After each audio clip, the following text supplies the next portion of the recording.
नमस्कार साथियों, law order and civil rights YouTube channel में आपका स्वागत है, अभिनंदन है। यूपीएससी, एसएससी, बैंक, रेलवे सहित केंद्र एवं राज्य सरकारों द्वारा आयोजित सभी प्रतियोगिता परीक्षा के लिए today's current affairs, GK and GS most important होता है। यहाँ law order and civil rights YouTube channel पर डेली अपडेटेड करंट अफेयर्स यानी कि समसामयिकी और विश्व घटना चक्र हिंदी माध्यम में दिए गए हैं।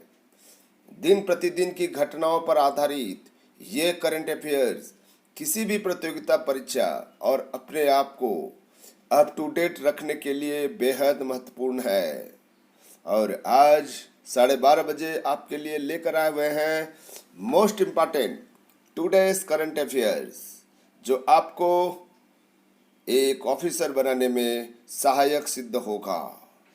और आज के प्रश्न इतना बेहद है जिसके बारे में आपको खुद स्वयं लाइव आंसर देना है। दोस्तों याद रखिएगा, 12:30 बजे जो प्रोग्राम आयोजित किए जाते हैं उसमें से आप खुद स्वयं वहां पर आंसर देना है, और उस आंसर का वाच करने के लिए मैं खुद स्वयं उपस्थित रहता हूं। ध्यान रखिएगा, हम आपको जो चीज़ें बता रहे हैं उन प्रश्नों को थोड़ा सा गौर कीजिए, चिंतन कीजिए, उसके बाद तत्काल रिप्लाई दीजिए और अपने आप को अपडेट रखिए। आइए हम देखते हैं पहला प्रश्न क्या है। दोस्तों सबसे पहला प्रश्न, जब किसी वित्तीय कार्य को टेक्नोलॉजी की मदद से किया जाता है तो उसे क्या कहते हैं? फिनटेक, वित्तीय कार्य, वित्तीय टेक्नोलॉजी कार्य या उपरोक्त में से कोई नहीं। बताइएगा, फिनटेक या फिर वित्तीय कार्य या वित्तीय टेक्नोलॉजी कार्य या उपरोक्त में से कोई नहीं। दोस्तों क्या हो सकता है? आपका सही आंसर क्या है? जब किसी वित्तीय कार्य को किसी टेक्नोलॉजी की मदद से किया जाता है तो उसको क्या कहते हैं? ध्यान रखिएगा, यहाँ पर नीति आयोग ने 25 मार्च को नई दिल्ली में एक दिन का सम्मेलन आयोजित किया। इस सम्मेलन का उद्घाटन भारतीय रिजर्व बैंक के गवर्नर शक्तिकांत दास ने किया। सम्मेलन में केंद्रीय मंत्रालयों, बैंकरों, स्टार्टअप सेवा प्रदाता, बहुत सारे प्रतिनिधियों ने इसमें हिस्सा लिया। इस सम्मेलन का उद्देश्य वित्तीय प्रौद्योगिकी क्षेत्र में भारत का आधिपत्य बनाए रखना, भविष्य के नीतिगत व्यापक प्रयास करना है। यहाँ पर हम आपको बता दें फिनटेक क्या है। फिनटेक फाइनेंशियल टेक्नोलॉजी को संक्षिप्त रूप में कहते हैं। जब किसी वित्तीय कार्य को प्रौद्योगिकी की मदद से किया जाता है तो उसे फिनटेक कहा जाता है। इस कार्य का जो कंपनी पूरी करती है उसे फिनटेक कंपनी कहा जाता है। फिनटेक कंपनी के बहुत सारे उदाहरण हैं। Internet banking, mobile banking, UPI या BHIM ऐप आदि फिनटेक के उदाहरण हैं। इसलिए फिनटेक इसका सही आंसर है। दोस्तों इस तरह से आपको जो है जनरल नॉलेज, करंट अफेयर्स आपको नोट करके रखना है। फिनटेक डिजिटल भुगतान को बेहतर बनाने के लिए भी ये इस तरह का प्रयास किए जा रहे हैं। आइए नेक्स्ट क्वेश्चन देखते हैं। राष्ट्रीय फिल्म पुरस्कार की स्थापना कब हुई? 1951, 1952, 1953 या 1954? ये तो बहुत ही सरल प्रश्न है। राष्ट्रीय फिल्म पुरस्कार की स्थापना कब हुई? दोस्तों आपको इसका सही आंसर देना है। इसका सही आंसर, राष्ट्रीय फिल्म पुरस्कार की स्थापना कब हुई? मैं यहाँ पर देख रहा हूँ कौन यहाँ पर जो है सही आंसर दे रहा है। शायद आपको पता होगा इस पुरस्कार के बारे में। क्या सही आंसर है? आपको पता होगा ये 64th फिल्म फेयर 2019 पुरस्कार की घोषणा कल जो है किया गया, जिसमें से 23-24 मार्च को मुंबई के जियो गार्डन में आयोजित किया गया था। और फिल्म फेयर पुरस्कार के साथ ही जो है यहाँ पर राष्ट्रीय फिल्म पुरस्कार की भी स्थापना किया गया था। तो आपको बताना है कब किया गया था। याद रखिएगा, इसका सही आंसर राष्ट्रीय फिल्म पुरस्कार और फिल्म फेयर पुरस्कार दोनों 1954 में आयोजित किया गया था। 5 पुरस्कार दिए गए थे। 1954 में 5 पुरस्कार दिए गए थे। 1954 सही आंसर है दोस्तों। आइए नेक्स्ट क्वेश्चन देखते हैं। 2 बीघा जमीन फिल्म के निर्देशक कौन थे? सत्यजीत राय, बिमल राय, गुरुदत्त या वी शांताराम? सही आंसर आपको बताना है। यहाँ पर 2 बीघा जमीन फिल्म के निर्देशक, 2 बीघा जमीन बहुत फेमस फिल्म रहा है। याद रखिएगा 21 मार्च 1954 को आयोजित पहले पुरस्कार समारोह में 5 पुरस्कार दिए गए थे, जिसमें से ये 2 बीघा जमीन को दिया सर्वश्रेष्ठ फिल्म माना गया था। ये पहला फिल्म था जिसको जो है ये पुरस्कार से नवाजा गया था, फिल्म फेयर पुरस्कार से, 2 बीघा जमीन। और सर्वश्रेष्ठ निर्देशक के लिए बिमल राय को चुना गया था। सर्वश्रेष्ठ अभिनेता के लिए दिलीप कुमार दाग पिक्चर में, और सर्वश्रेष्ठ अभिनेत्री के लिए मीना कुमारी बैजू बावरा में। याद रखिएगा। एवं फिल्म में सर्वश्रेष्ठ संगीत के लिए नौशाद को पुरस्कार दिए गए थे, जो फर्स्ट टाइम 1954 में 21 मार्च 1954 में जो यहाँ पर फिल्म फेयर पुरस्कार के रूप में जो पुरस्कार दिया गया था, इसके बारे में आपके पास में लिस्ट होनी चाहिए। आइए नेक्स्ट क्वेश्चन देखते हैं। इंडोनेशिया में एक अनोखा शुरुआत हुआ है, वह क्या है? इंडोनेशिया में एक अनोखा शुरुआत हुआ है, वह क्या है? जलपोत का निर्माण, या भूमिगत रेल मार्ग, या हवाई रेल, या हवाई सड़क मार्ग? क्या आंसर सही है बताइए। इंडोनेशिया में एक अनोखा काम हुआ है। ठीक है, हम आपको यहाँ पर बता दे रहे हैं, आप उत्तर चुन लीजिएगा।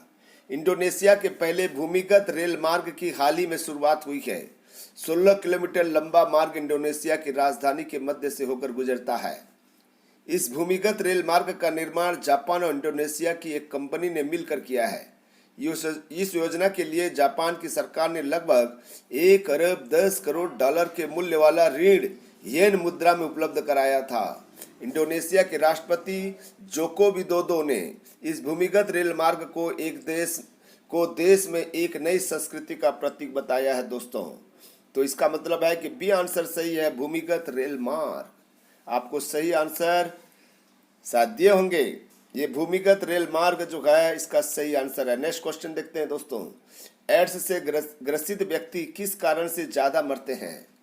एड्स से ग्रसित व्यक्ति किस कारण से ज्यादा मरते हैं? सर्दी खांसी से, तपेदिक से, विषाणु से, या कैंसर से? सही आंसर आपको देना है। यहाँ पर हम बहुत ही कम समय में इसको उपलब्ध करा रहे हैं। तो सर्दी खांसी से, तपेदिक से, विषाणु से। एड्स की बीमारी है, बीमारी का नाम है, और वो व्यक्ति किस कारण से मरता है? एड्स से नहीं मरता, ध्यान रखिएगा। एड्स का बीमारी का नाम है, एड्स से कोई नहीं मरता। एड्स में क्या सर्दी खांसी होता है, तपेदिक होता है, विषाणु से या कैंसर से? ध्यान रखिएगा। भारत में HIV से ग्रस्त लोगों में तपेदिक से मरने वालों की संख्या में 84% की कमी आई है। तपेदिक से मरने के मामलों में 84% की कमी संयुक्त राष्ट्र ने कहा है।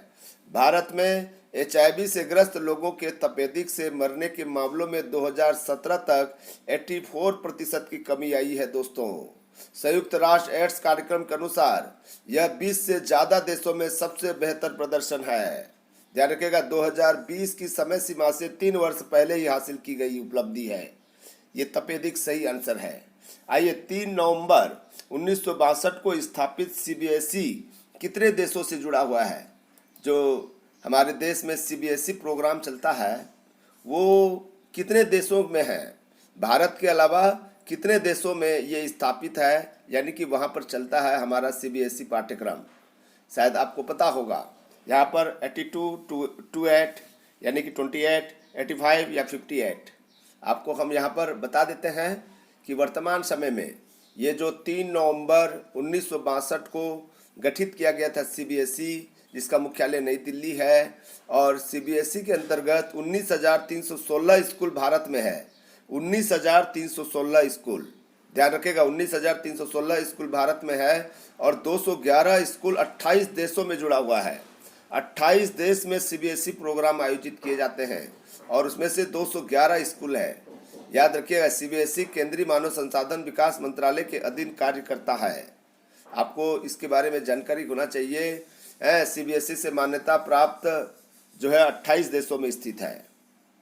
नेक्स्ट क्वेश्चन, वर्के फाउंडेशन किस देश में स्थापित है? क्या पुरस्कार दिया जाता है? वर्के फाउंडेशन आपको बताना है वर्के फाउंडेशन के बारे में। ठीक है, सऊदी अरब में है और वर्ल्ड टीचर, संयुक्त अरब अमीरात में है ग्लोबल टीचर पुरस्कार, या सऊदी अरब ग्लोबल टीचर, या संयुक्त अरब अमीरात विज्ञान टीचर। किस यहाँ पर वर्के फाउंडेशन किस देश में स्थापित है, देश का नाम भी है और क्या पुरस्कार दिया जाता है इसके बारे में भी उल्लेख है। दोस्तों आपको बताना है यहाँ पर कौन सा क्या चीज़ें हैं, आप शायद पता होगा, शायद पता है, नहीं पता। केन्या के विज्ञान अध्यापक पीटर तबीचो ने हाल ही में प्रतिष्ठित ग्लोबल टीचर प्राइज 2019 जीता हुआ है। और याद रखिएगा ये संयुक्त अरब अमीरात में ये दिया जाता है और ग्लोबल टीचर्स अवार्ड दिया जाता है। ध्यान रखिएगा यहाँ पर ये पुरस्कार जो है संयुक्त अरब अमीरात के उपराष्ट्रपति तथा प्रधानमंत्री मोहम्मद बिन रशीद अल मस्तूम के संरक्षण में वर्के फाउंडेशन द्वारा प्रदान किया जाता है। आइए नेक्स्ट क्वेश्चन देखते हैं, चिनूक और अपाचे क्या है? चिनूक और अपाचे क्या है? चिनूक और अपाचे क्या है? आयुर्वेदिक दवा का नाम है, हेलीकॉप्टर का नाम है, कीट का नाम है, या वाद्य यंत्र का नाम है? यहाँ पर आपको जो है बताना है दोस्तों, सही आंसर चुनना है। ये चिनूक और अपाचे नाम सुने होंगे, अपाचे, चिनूक है। चिनूक क्या चीज़ है आपको बताना है, चिनूक और अपाचे है। हाल ही में भारत में चिनूक की पहली खेप पहुंची है, पहली बैच में 4 चिनूक गुजरात पहुंचाए गए हैं और अपाचे भी जो है चिनूक और अपाचे दोनों जो है क्या है अभी हाल ही में गुजरात में पहुंचाया गया है। चिनूक और अपाचे, चिनूक और अपाचे बताना है आपको दोस्तों। हेलीकॉप्टर का नाम है रे भाई, हेलीकॉप्टर का नाम है। ठीक है, चिनूक हेलीकॉप्टर का नाम है और अपाचे भी हेलीकॉप्टर का नाम है। ध्यान रखिएगा, चिनूक हेलीकॉप्टर का नाम सुने होंगे। ये एक किस्म का बहुउपयोगी हेलीकॉप्टर है दोस्तों, हेलीकॉप्टर का नाम है। आइए नेक्स्ट क्वेश्चन देखते हैं, विश्व मौसम विज्ञान संगठन का मुख्यालय कहाँ स्थित है? लद्दाख, स्टॉकहोम, जिनेवा या लंदन? विश्व मौसम विज्ञान संगठन का मुख्यालय कहाँ पर है? अभी 2019 23 मार्च को विश्व मौसम विज्ञान दिवस मनाया गया। इसका थीम है सूर्य, पृथ्वी और मौसम। सूर्य, पृथ्वी और मौसम। इस थीम के द्वारा पृथ्वी में सूर्य के महत्व को रेखांकित किया गया है। ध्यान रखिएगा, विश्व संगठन की स्थापना 23 मार्च 1950 को किया गया था और प्रतिवर्ष 23 मार्च को मनाया जाता है। इसी दिन मनाया जाता है। इसका मुख्यालय स्विट्जरलैंड के जिनेवा में स्थित है दोस्तों, स्विट्जरलैंड के जिनेवा में स्थित है। 23 मार्च 1950 को स्थापना विश्व मौसम विज्ञान संगठन के रूप में की गई है। ध्यान रखिएगा, 23 मार्च 1950 को इसकी स्थापना विश्व मौसम विज्ञान संगठन, और ये अंतर सरकारी संगठन है। और आपको एक चीज़ बता दें, ये संयुक्त राष्ट्र की विशिष्ट एजेंसी है। इसमें 191 देश है जिसमें भारत भी सम्मिलित है। ये जिनेवा स्विट्जरलैंड में स्थित है दोस्तों, स्विट्जरलैंड में जिनेवा में स्थित है। आइए नेक्स्ट क्वेश्चन देखते हैं, एग्जिट पोल के बारे में किस कानून में प्रावधान दिए गए हैं?